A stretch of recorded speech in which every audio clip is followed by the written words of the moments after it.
As we approach the 2023 presidential election, it is expedient and informative to identify the key factors that will determine who gets the majority of the electorate votes and so becomes elected. The majority choice will invariably be seen as the will and choice of God. Now, we are going to be talking about the deciding factors in the 2023 election, and we have in the studio a politician, Mrs. Dorothy Nuhu Akenova. She's a former presidential candidate. Thank you so much for joining us on Thank Daybreak. you very much.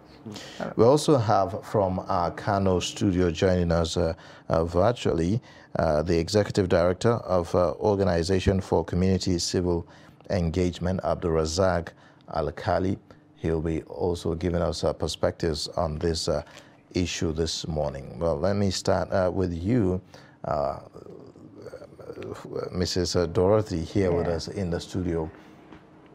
Let me start with the CBN policy and perhaps get your take on it, on how it's going to affect our 2023 election from where you stand. How do you see this? There are a lot of civil society groups and others who believe that it will help curb the issue of vote buying. What's your own take? Well, we know that it will help. However, we need to remember that vote buying is usually done by stashing away some resources, usually in foreign currency. And it is important for us to begin to address how the central bank intends to deal with that kind of practice, where people have stashed money in foreign currency and can eventually do an exchange, to settle voters. Yes, it's a right decision, right policy. It's going to help, but bearing in mind that foreign currency does play a big role during elections, makes me wonder how effective. But how much of foreign currency would you need to be able to actually, buy the kind of votes that we are looking at here?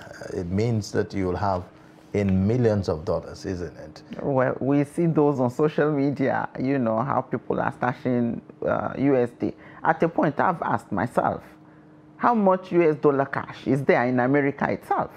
Because it does seem like in Nigeria, practically every transaction is done in dollar. And then people keep the foreign currency in their homes, in their offices. Some people keep it and they say it's for emergency and things like that. It is a known fact that politicians keep foreign currency. What we are looking at here is that the chances of the vote buying moving from the use of Naira to the use of dollars now. It's a possibility. That's even more difficult because I'm just imagining the pressure that will put on Forex, which we're already experiencing. It's very crunching, that is true. And in the place where I sit, I have not divorced the experience completely from what is going on right now in terms of Forex and foreign exchange. And please remember, sometimes it doesn't even take cash. It's just some rice, some Indomie, some salt, a wrapper, to swing people's mindset concerning who to vote for. And we saw that playing out even during the primaries when people were giving televisions and motorbikes and things like that, of course, in addition to cash. So sometimes it's not cash. Sometimes it is also in kind. And if people have, storehouses and everything, then, of course, we know that the rural communities are, again, going to be plagued with this menace. So it's not Uhuru yet, I believe. Well, Zach, let me come to you now. Still staying on the same issue. How much do you think money, or for how much of a role do you think money is going to play in the outcome of the 2023 general elections? And are you of the opinion that the current CBN policy of the withdrawal limit will actually put paid to those who have the mindset to actually use money to be able to sway people's opinion? Well, thank you for having me. Actually, I doubt much to role of telling the issue of vote buying in Nigerian election. because now the vote buying is say much a smarter way. People are getting their endorsement at home when they vote for the candidate. They have discussed. They take. They snap. They snap their their voter card and then send it at times through WhatsApp, or they meet the people who are intermediaries for these people who buy into election and collect their money.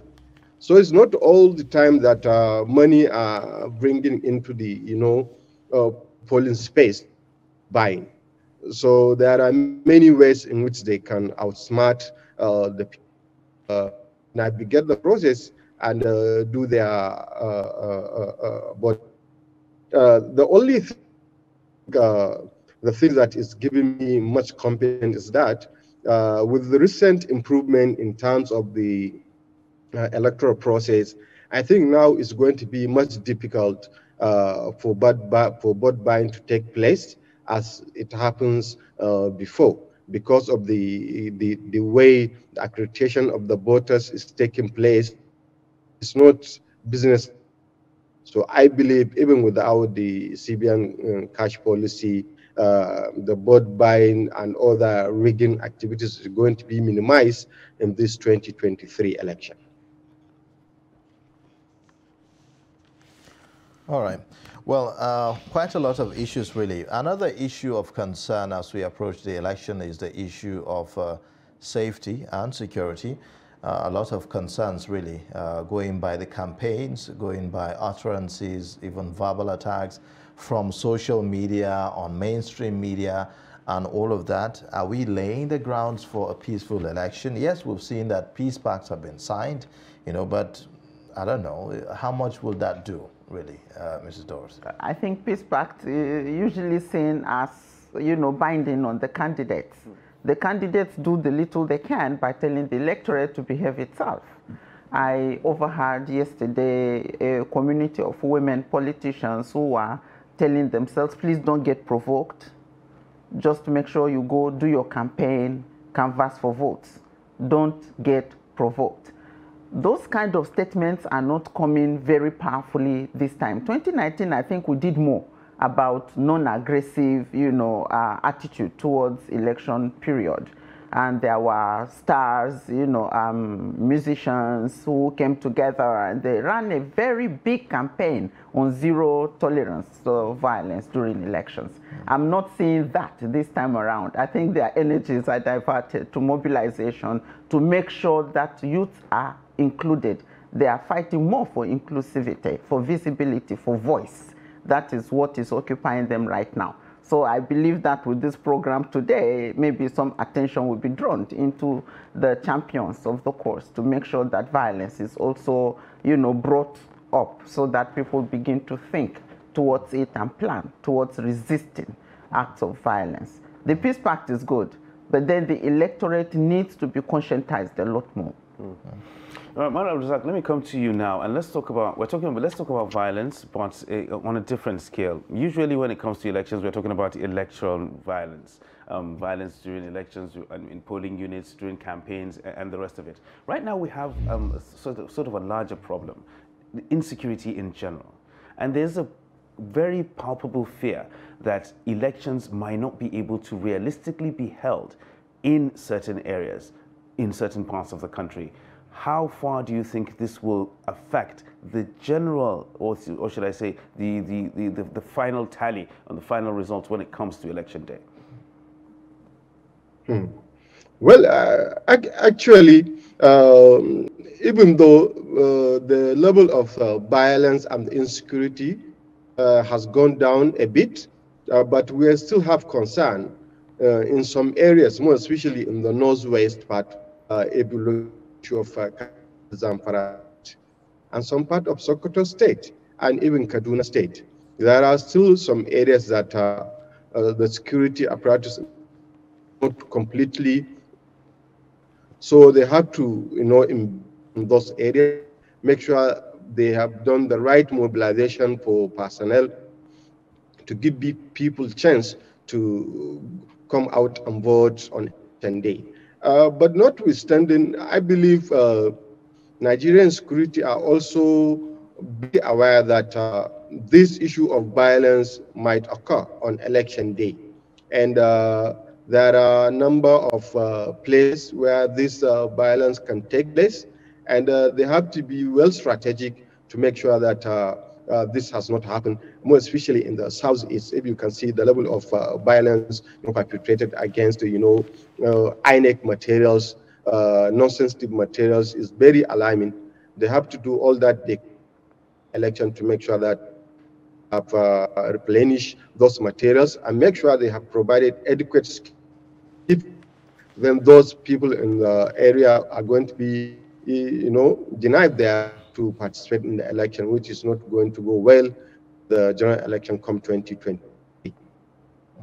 Yeah, and I think that on the way to the election, we are already beginning to see some acts of violence, like he has mentioned. Some offices, INEC offices, are getting burnt. We had a woman leader for Labour Party in Kaduna who was murdered. We had also a House of Reps person who was murdered. I think that we need to address even the journey towards the elections so that issues of violence can be tracked and addressed. It doesn't make sense for people who are active to be targeted and be eliminated. It creates fear, it creates panic, and it makes people wonder if all of this is worth it at all, especially if it's taken so many weeks, we've not seen any arrests, we've not seen any sense of prosecution. So how do the rest feel, especially as campaigns are beginning to reach the crescendo? We need to ensure that issues of violence are tackled. And this is coming at a time when the president has said repeatedly how he's committed to handing over how he's committed to conducting a peaceful, free and fair election as a lasting legacy that he will want to leave.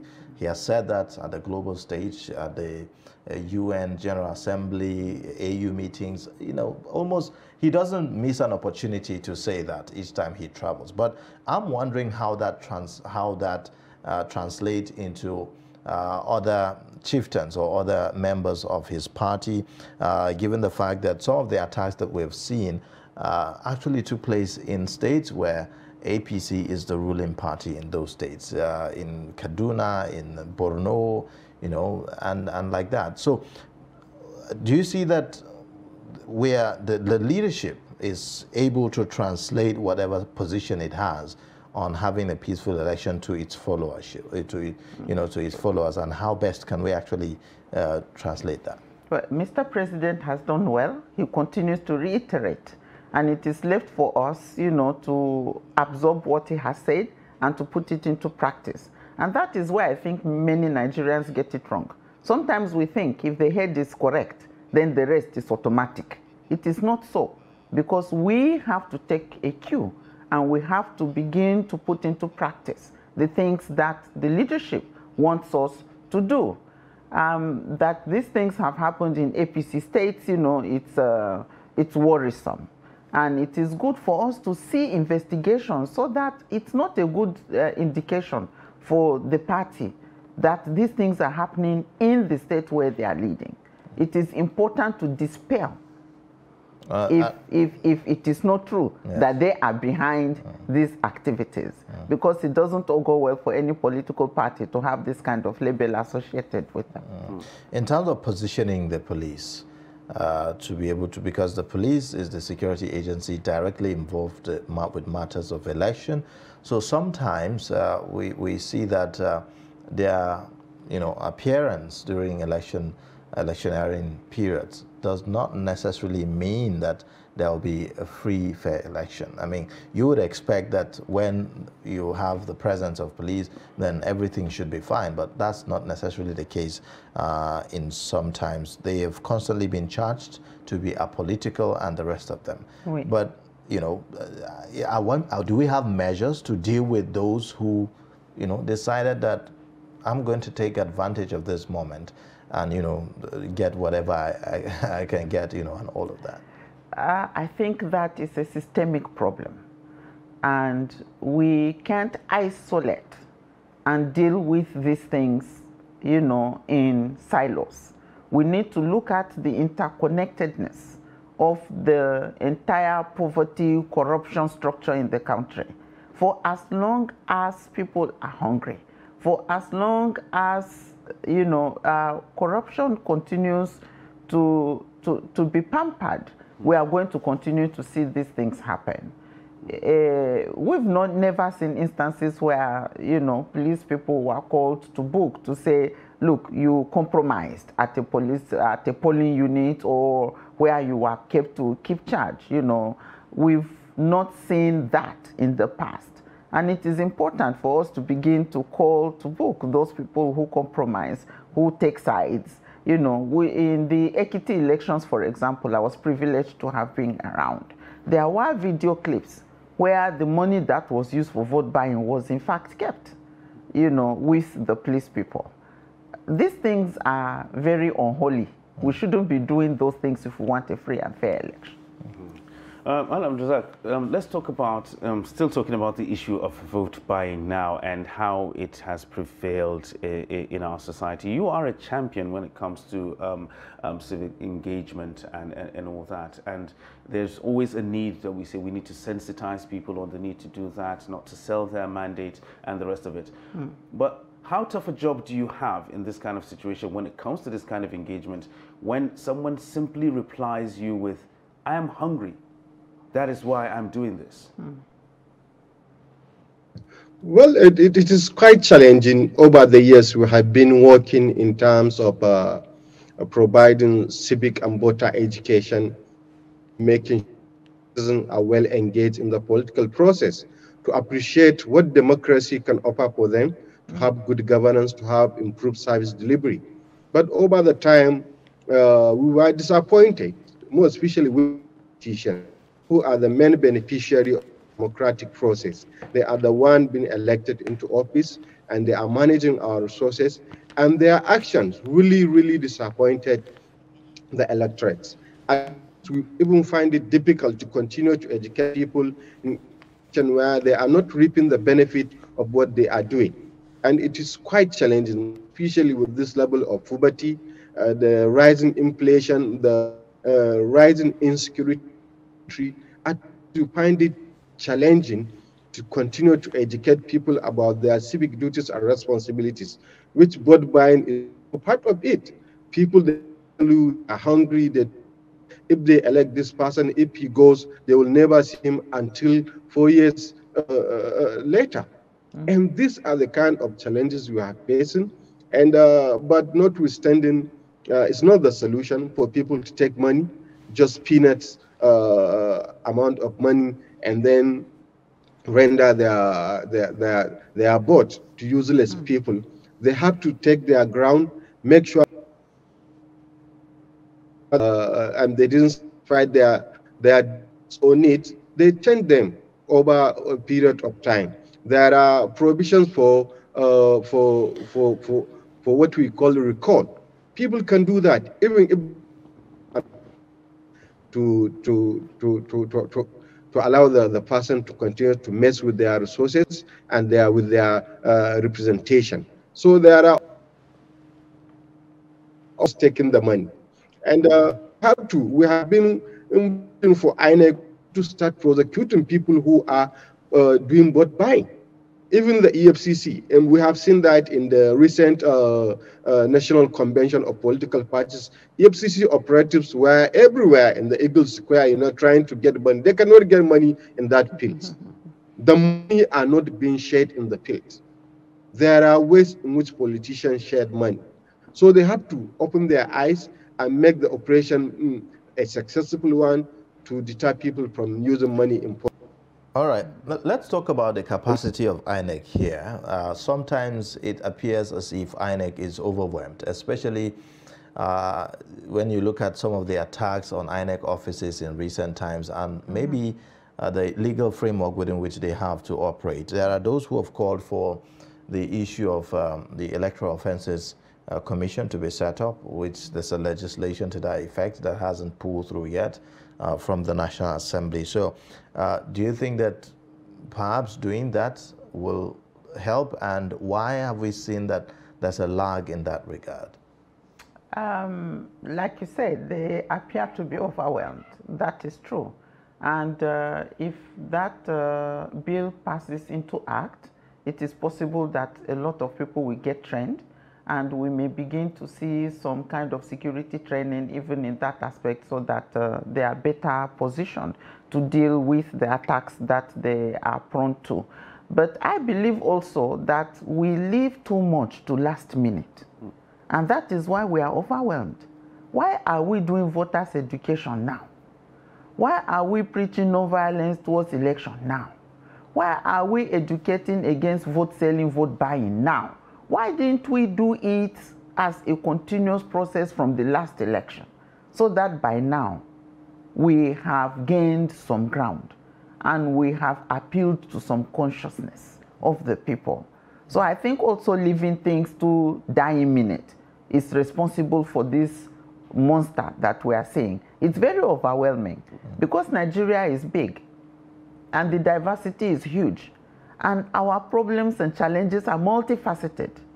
And honestly speaking, until we are able to connect these dots and build linkages between the problems and also the solutions, we will continue to be overwhelmed by once one erupts, then we appear to just have no answer or response to what is happening. I mean, just yesterday we had a report that is saying that INEC signed an MOU with transporters to move you know, election materials and all of that. And the INEC chair is saying that INEC needs 100,000 vehicles, 4,200 boats for the polls. That's massive.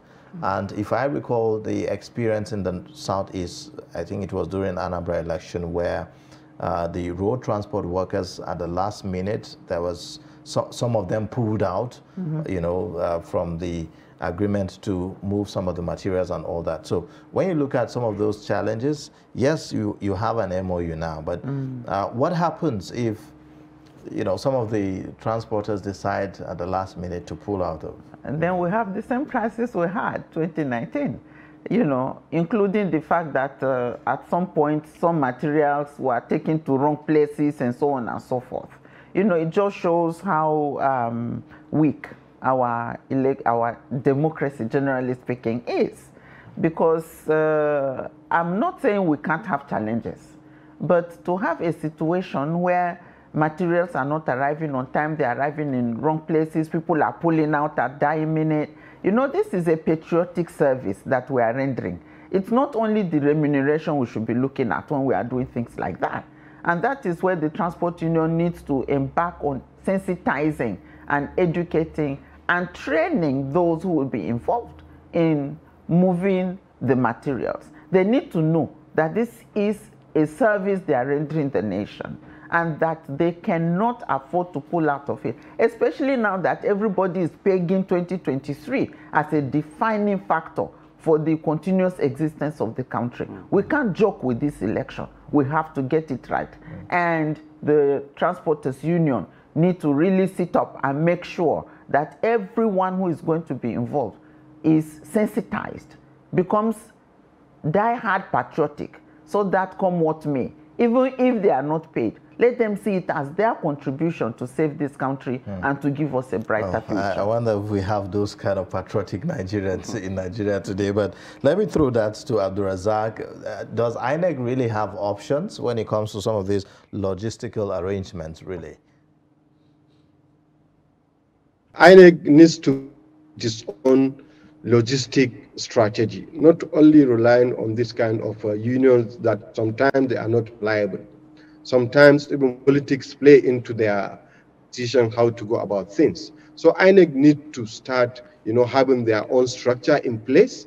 The logistic, they can engage a number of private you know, entities who can provide the same transport the union.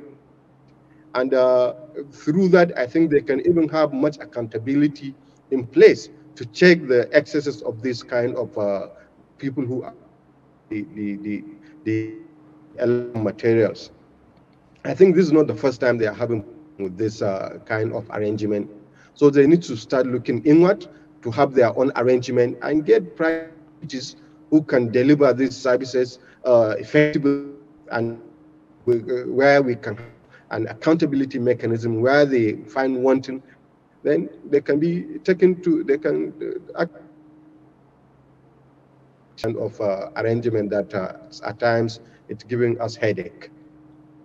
All right, now you made a very valid point when you were responding to the last question on how pivotal the election actually is, and you made a statement that we need to get it right. Yes.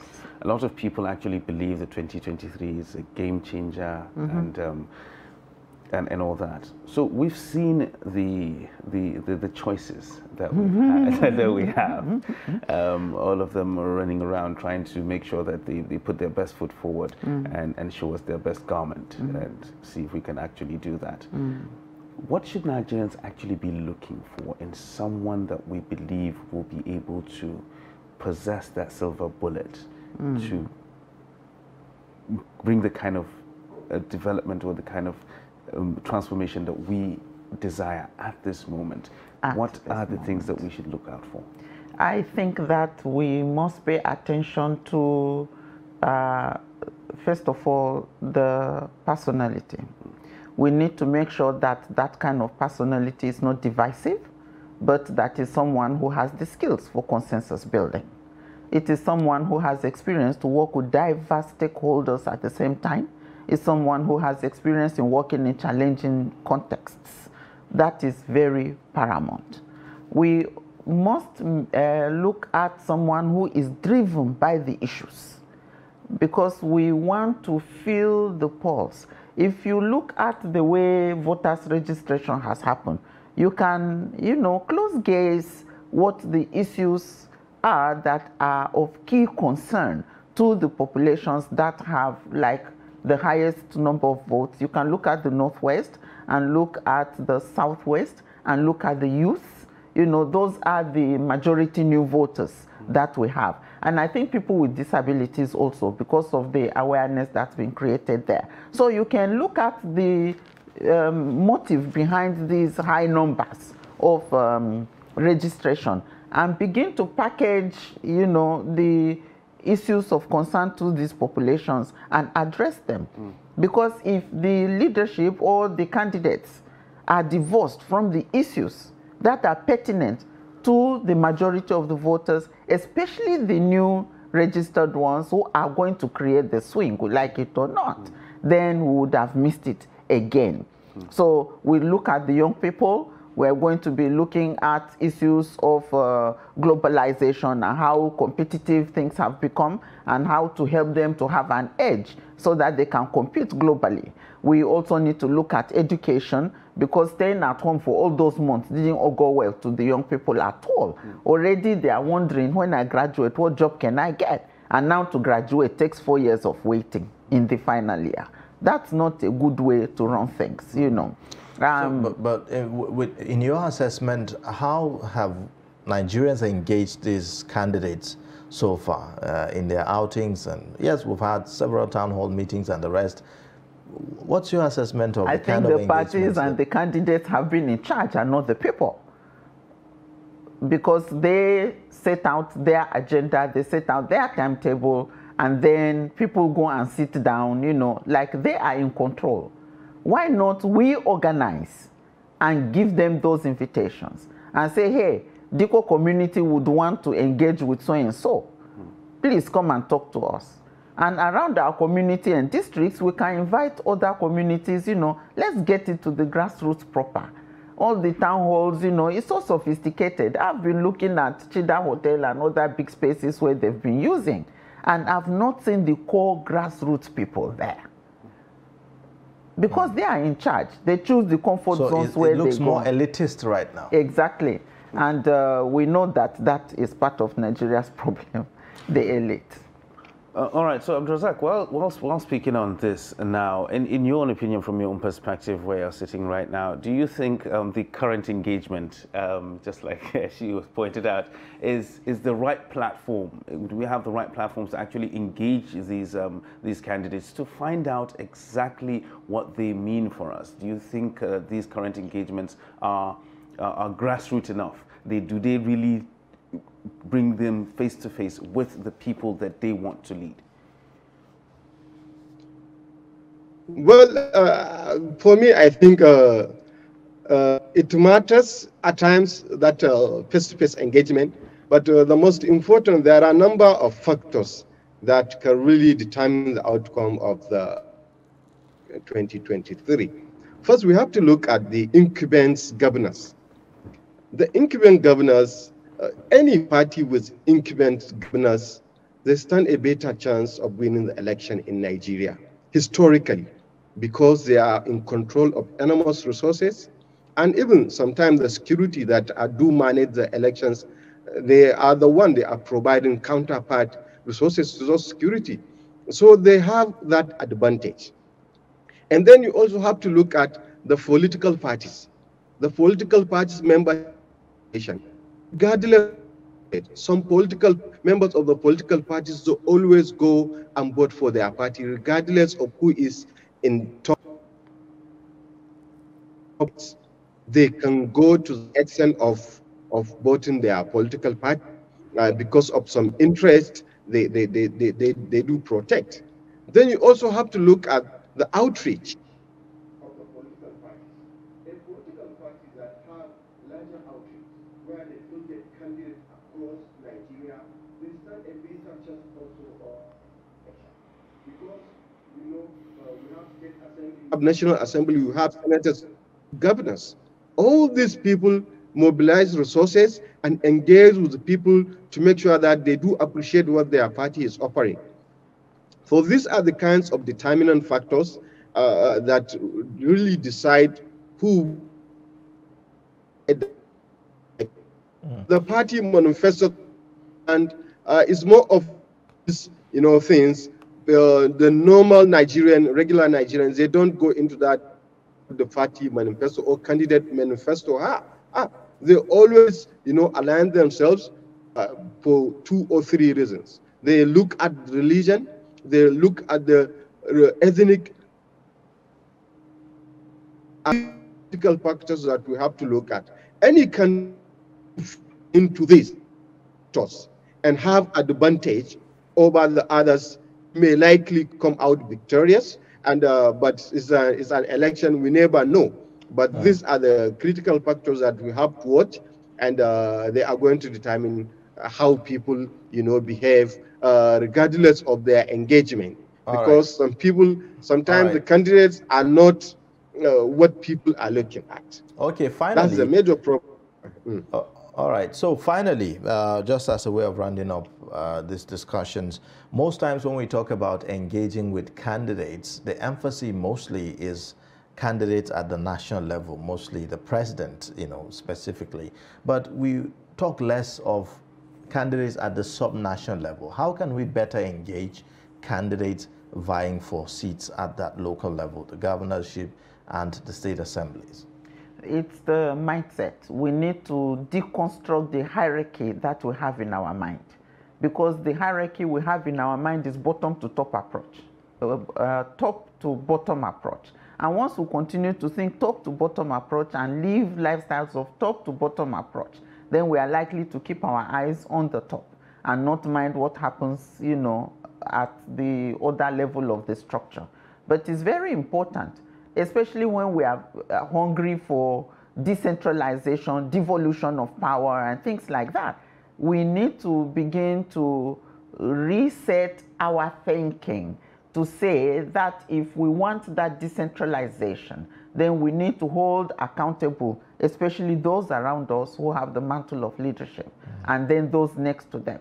Because Abuja is so far away from the community where I live. So I'd rather engage with my council and local government chairperson. But there has to be a conscious effort of re-educating Nigerians to reverse the hierarchy. Otherwise... All right, Abdulrazak, I'll throw the same question to you. How can we better hold accountable leaders or candidates, politicians at the sub-national level?